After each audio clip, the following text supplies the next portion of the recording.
Welcome to my Nanu Cherry channel. Hi అండి. ఈరోజు మన కథ ఉల్లిపాయకి దక్కిన వరం. ఇలాంటి మరికొన్ని కథల కోసం Like, share, and subscribe. ఇక కథలోకి వెళ్ళిపోదామా? ఒక ఫ్రిడ్జ్లో ముగ్గురు ఫ్రెండ్స్ ఉన్నారు. ఉల్లిపాయ, పచ్చిమిర్చి, ఐస్ క్యూబ్.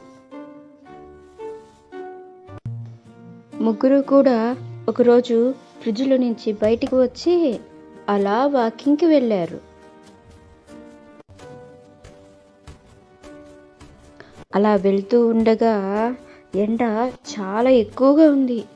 ఆ వేడికి ఐస్ క్యూబ్ కరిగిపోతుంది.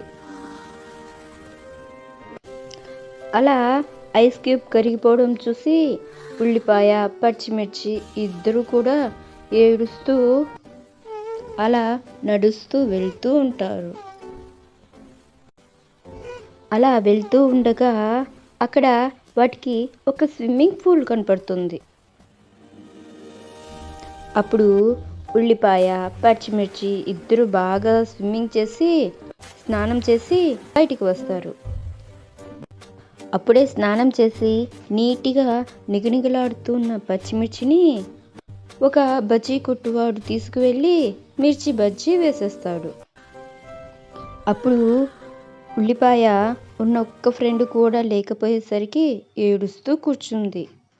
అప్పుడు ఉల్లిపాయ ఐస్ క్యూబ్ కరిగిపోతే బాధపడడానికి నేను పచ్చిమిర్చి ఉన్నాం, పచ్చిమిర్చి పోయినప్పుడు బాధపడడానికి నేను ఉన్నాను, మరి నేను పోయినప్పుడు ఎవరు ఏడుస్తారు అని ఉల్లిపాయ బాధపడుతూ ఉంది.